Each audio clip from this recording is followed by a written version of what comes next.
అన్ని ప్రశంసలు అల్లాహ్కు, అత్యంత దయాళువు, అత్యంత కరుణామయుడు, తల్లిదండ్రుల హృదయాలలో ప్రేమ, త్యాగం మరియు దయను ఉంచినవాడు.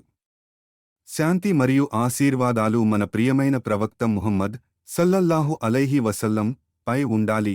తల్లిదండ్రులకు సేవ చేయడం గొప్ప ఇబాదత్లలో ఒకటి అని మనకు బోధించారు. ప్రియమైన సోదరులారా మరియు సోదరీమణులారా, అస్సలాము అలైకుం వరహ్మతుల్లాహి వబరకాతుహు. నేటి ప్రపంచంలో మనం విజయం కోసం పరుగెత్తుతాము. మనం డబ్బు కోసం పరుగెత్తుతాము. మనం గుర్తింపు కోసం పరుగెత్తుతాము. కానీ మనం తరచుగా ఈ రోజు మనం నిలబడగలిగేలా ప్రతిదీ త్యాగం చేసిన వారిని మరచిపోతాము, మన తల్లిదండ్రులు. ఇస్లాం తల్లిదండ్రులను సాధారణ వ్యక్తులుగా చూడదు. ఇస్లాం మనకు శక్తివంతమైన గుర్తుచేస్తుంది. స్వర్గం మన తల్లుల పాదాల క్రింద ఉంది మరియు మన తండ్రులు జన్నత్కు ద్వారాలు. ఖురాన్లో తల్లిదండ్రుల స్థానం. అల్లాహ్ సూరహ్ అన్నిసా ఆయత్ 36లో చెప్తున్నాడు, అల్లాహ్ను ఆరాధించండి మరియు ఆయనతో ఎవరినీ భాగస్వామ్యం చేయకండి మరియు తల్లిదండ్రులతో మంచిగా ఉండండి. మరియు సూరహ్ అలిస్రా ఆయత్ 23 నుండి మరో శక్తివంతమైన ఆయత్, మీ ప్రభువు ఆయన తప్ప మరెవరినీ ఆరాధించవద్దని మరియు తల్లిదండ్రులకు దయ చూపాలని ఆదేశించాడు. ఇది సలహా కాదు, ఇది ఆదేశం. అల్లాహ్ సుబ్హానహు వ తఆలా మన తల్లిదండ్రుల ప్రదయతో ఉండమని కేవలం సూచించడం లేదు. ఆయన ఆజ్ఞాపిస్తున్నాడు మరియు దానిని ఆయనను మాత్రమే ఆరాధించడం తర్వాత వెంటనే ఉంచుతాడు. గొప్ప బాధ్యత తర్వాత తల్లిదండ్రులను గౌరవించడం వస్తుంది. అల్లాహ్, వారు మీతో బాగుంటే మాత్రమే వారితో బాగుండండి లేదా వారితో ఉండటం సులభమైతే మాత్రమే అని చెప్పలేదు. ఆయన మంచి ప్రవర్తన అన్నాడు, షరతులు లేకుండా. చిన్న చిరాకు వ్యక్తీకరణ కూడా, సాధారణ ఉఫ్ కూడా నిషేధించబడింది. తల్లుల స్థానం. ఒక వ్యక్తి ప్రవక్త ముహమ్మద్ సల్లల్లాహు అలైహి వసల్లం దగ్గరకు వచ్చి, ఓ అల్లాహ్ ప్రవక్త, ప్రజలలో నా మంచి స్నేహానికి ఎవరు అత్యంత అర్హులు అని అడిగాడు. ప్రవక్త ముహమ్మద్ సల్లల్లాహు అలైహి వసల్లం సమాధానం ఇచ్చారు, నీ తల్లి. వ్యక్తి అడిగాడు, తర్వాత ఎవరు? నీ తల్లి. తర్వాత ఎవరు? నీ తల్లి. తర్వాత ఎవరు? తర్వాత నీ తండ్రి. 3 సార్లు. 3 సార్లు ప్రవక్త సల్లల్లాహు అలైహి వసల్లం తల్లిపై ఉద్ఘాటించారు. ఎందుకు? ఎందుకంటే తల్లి త్యాగం అసమానమైనది. ఆమె మిమ్మల్ని 9 నెలలు గర్భంలో మోసింది, ప్రతి అసౌకర్యం, ప్రతి నొప్పిని అనుభవించింది.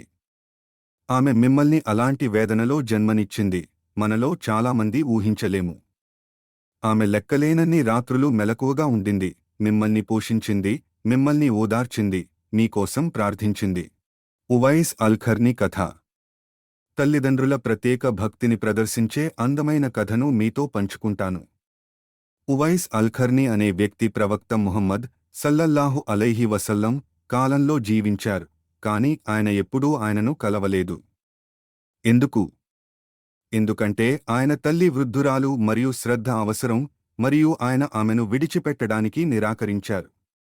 ప్రవక్త ముహమ్మద్ సల్లల్లాహు అలైహి వసల్లం ఉవైస్ గురించి తెలుసుకుని తన సహచరులతో చెప్పారు, యెమెన్ ప్రజలలో ఉవైస్ అల్-ఖర్నీ అనే వ్యక్తి ఉన్నాడు. ఆయన అల్లాహ్ పేరు మీద ప్రమాణం చేస్తే అల్లాహ్ ఆయన ప్రమాణం నెరవేరుస్తాడు. మీరు ఆయనను కలిస్తే ఆయన మీకోసం ప్రార్థించమని అడగండి.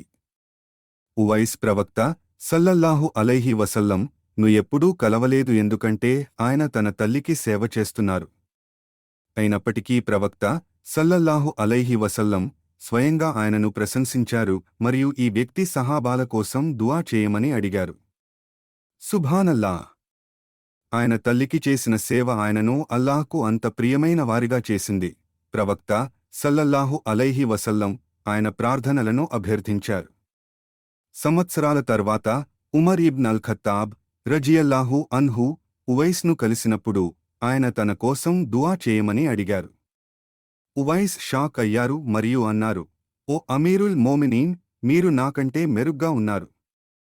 కాని ఉమర్ రజియల్లాహు అన్హు పట్టుదలతో ఉన్నారు, ఎందుకంటే ప్రవక్త సల్లల్లాహు అలైహి వసల్లం ఇలా చెప్పారు, ఇది తమ తల్లిదండ్రులకు నిజాయితీతో సేవ చేసేవారి స్థాయి. జన్నత్ తల్లుల పాదాల క్రింద ఉంది. ప్రవక్త ముహమ్మద్ సల్లల్లాహు అలైహి వసల్లం చెప్పారు, స్వర్గం మీ తల్లి పాదాల క్రింద ఉంది. దీని అర్థం ఏమిటి? స్వర్గానికి మార్గం మీ తల్లికి మీ సేవ మరియు దయ ద్వారా వెళుతుంది అని.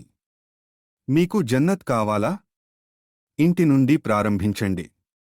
మీకు అల్లాహ్ సంతోషం కావాలా? మొదట మీ తల్లిదండ్రులను సంతోషపెట్టండి. ఒక శక్తివంతమైన హదీస్ ఉంది. అక్కడ ఒక వ్యక్తి ప్రవక్తను అడిగాడు, ఏ పని అల్లాహ్కు అత్యంత ప్రియమైనది అని. ప్రవక్త ముహమ్మద్ సల్లల్లాహు అలైహి వసల్లం చెప్పారు, దాని సరైన సమయంలో నమాజ్. వ్యక్తి అడిగాడు, తర్వాత ఏమిటి? ప్రవక్త సమాధానం ఇచ్చారు, తల్లిదండ్రుల ప్రత్యేక దయ. తర్వాత వ్యక్తి మళ్లీ అడిగాడు, తర్వాత ఏమిటి? ప్రవక్త చెప్పారు, అల్లాహ్ మార్గంలో జిహాద్. మీ తల్లిదండ్రుల ప్రత్యేక మంచితనం అల్లాహ్ మార్గంలో జిహాద్ కంటే కూడా ముందు వస్తుంది. ఇది ఎంత గంభీరమైనది! తండ్రుల హక్కులు. తల్లులు వారి ప్రత్యేక త్యాగాల కారణంగా ప్రత్యేక ప్రాధాన్యత పొందుతున్నారు. తండ్రులు కూడా ఇస్లాంలో అపారమైన స్థితిని కలిగి ఉన్నారు. ఒక తండ్రి తన కుటుంబం కోసం అందించడానికి అలసిపోకుండా పనిచేస్తాడు. ఆయన తన భుజాలపై బాధ్యత యొక్క భారాన్ని మోస్తాడు. తరచుగా నిశ్శబ్దంగా కష్టాలను భరిస్తాడు. తన పిల్లలకు వారికి అవసరమైనవి ఉండేలా చూస్తాడు. ప్రవక్త ముహమ్మద్ సల్లల్లాహు అలైహి వసల్లం చెప్పారు, ప్రభువు సంతోషం తల్లిదండ్రుల సంతోషంలో ఉంది, మరియు ప్రభువు అసంతృప్తి తల్లిదండ్రుల అసంతృప్తిలో ఉంది. మీ తండ్రి సంతోషం నేరుగా అల్లాహ్ సంతోషంతో అనుసంధానించబడి ఉంది. మీరు మీ తండ్రిని సంతోషపెడితే మీరు అల్లాహ్ను సంతోషపెడతారు. మీరు మీ తండ్రిని బాధపెడితే మీరు అల్లాహ్ అసంతృప్తికి ప్రమాదం కలిగిస్తారు. ఇక్కడ కొంతమంది తల్లిదండ్రులు తమ పిల్లలను, నేను నిన్ను శపిస్తే అల్లాహ్ నిన్ను నాశనం చేస్తాడు అని హెచ్చరిస్తూ, వారిని నియంత్రించడానికి భయం లేదా భావోద్వేగ బ్లాక్మెయిల్ను ఉపయోగిస్తారని నేను మీకు గుర్తు చేయాలనుకుంటున్నాను. ఇది పూర్తిగా తప్పు మరియు పాపం. ఇస్లాం తల్లిదండ్రులు తమ పిల్లలను శపించడాన్ని లేదా అల్లాహ్ పేరును ఆయుధంగా ఉపయోగించడాన్ని నిషేధిస్తుంది. ఇంకా ఇస్లాం పిల్లలు తమ తల్లిదండ్రులను ఎప్పుడూ అవమానించకూడదని లేదా బాధించకూడదని బోధిస్తుంది. తల్లిదండ్రులను అవిధేయత చూపడం, కఠినమైన మాటలు మరియు అహంకారం కూడా పాపాలు. మంచి కుటుంబం ప్రార్థనలతో నిర్మించబడింది, శాపాలతో కాదు. భయంతో కాదు, మార్గదర్శకత్వం. భావోద్వేగ ఒత్తిడితో కాదు, మద్దతు. నేటి ప్రపంచంలో తల్లిదండ్రులు తమ పిల్లలకు గొప్ప మద్దతుదారులు, రక్షకులు మరియు శ్రేయోభిలాషులుగా ఉండాలి. అలాగే పిల్లలు గౌరవం, కృతజ్ఞత, శ్రద్ధ మరియు దయతో స్పందించాలి. ఈ పరస్పర బాధ్యత సంతోషకరమైన, ప్రశాంతమైన కుటుంబాన్ని చేస్తుంది. ప్రేమ, దయ, గౌరవం మరియు భావోద్వేగ భద్రతతో నిండి ఉంటుంది. జిహాద్ కోరుకున్న వ్యక్తి. ఒక వ్యక్తి ప్రవక్త ముహమ్మద్ సల్లల్లాహు అలైహి వసల్లం దగ్గరకు జిహాద్ కోసం అనుమతి అడుగుతూ వచ్చాడు. ప్రవక్త ముహమ్మద్ సల్లల్లాహు అలైహి వసల్లం అడిగారు, మీ తల్లిదండ్రులు జీవించి ఉన్నారా? ఆయన సమాధానం ఇచ్చాడు, అవును. ప్రవక్త ముహమ్మద్ సల్లల్లాహు అలైహి వసల్లం చెప్పారు, అప్పుడు వారి సేవలో కష్టపడండి. తల్లిదండ్రులకు సేవ చేయడం జిహాద్ కంటే గొప్పది కావచ్చు. తల్లిదండ్రులు కష్టంగా ఉన్నా కూడా. అల్లాహ్ సూరహ్ లుఖ్మాన్ ఆయత్ 15లో చెప్తున్నాడు, కాని వారు నాతో ఏదైనా భాగస్వామ్యం చేయమని మిమ్మల్ని ఒత్తిడి చేస్తే దాని గురించి మీకు ఎటువంటి జ్ఞానం లేదు, అప్పుడు వారికి విధేయత చూపవద్దు. అయినప్పటికీ ఈ ప్రపంచంలో వారితో దయతో ఉండండి. ఈ ఆయత్ ఇస్లాంలో శక్తివంతమైన సూత్రాన్ని స్థాపిస్తుంది. అల్లాహ్ అవిధేయత ఉన్నప్పుడు తల్లిదండ్రుల విధేయత సంపూర్ణం కాదు. అయినప్పటికీ దయ మరియు గౌరవం ఎప్పుడూ వదిలివేయకూడదు.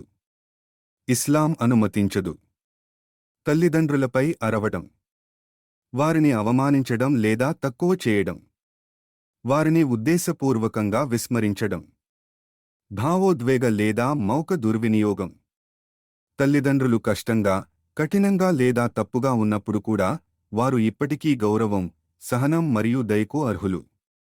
తల్లిదండ్రులు తమ పిల్లలను షిర్క్ లేదా పాపం వైపు పిలిచినట్లయితే ఇస్లాం మనకు మర్యాదపూర్వకంగా తిరస్కరించడం, జ్ఞానంతో వివరించడం మరియు వారితో మంచిగా వ్యవహరించడం కొనసాగించడం నేర్పుతుంది. అయితే అల్లాహ్ ఆజ్ఞను మాత్రమే పాటించడం. ఈ సమయంలో కొన్ని సమాజాలలో కనిపించే తీవ్రమైన సాంస్కృతిక అన్యాయాన్ని ప్రస్తావించడం ముఖ్యం. తల్లిదండ్రులు, ముఖ్యంగా అత్తమామలు, కోడలు పట్ల అన్యాయంగా లేదా దుర్వినియోగంగా ప్రవర్తించినప్పుడు కొంతమంది కుమారులు మౌనంగా ఉంటారు మరియు అంధంగా తమ తల్లిదండ్రులను అనుసరిస్తారు. అణచివేత స్పష్టంగా జరుగుతున్నప్పుడు కూడా. ఇది ఇస్లాంలో కఠినంగా నిషేధించబడింది. భార్య సేవకురాలు లేదా భారం కాదు, ఆమె అల్లాహ్ నుండి అమానత్. భర్త యొక్క కర్తవ్యం తన భార్యను అన్యాయం నుండి రక్షించడం. జ్ఞానం మరియు దృఢత్వంతో అణచివేతను ఆపడం.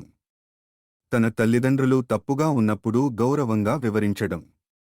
తల్లిదండ్రులు భార్యను దుర్వినియోగం చేయడంలో కొనసాగితే ఇస్లాం భర్తను తన భార్యకు ప్రత్యేక మరియు గౌరవప్రదమైన వసతిని అందించాల్సిన బాధ్యతను ఇస్తుంది.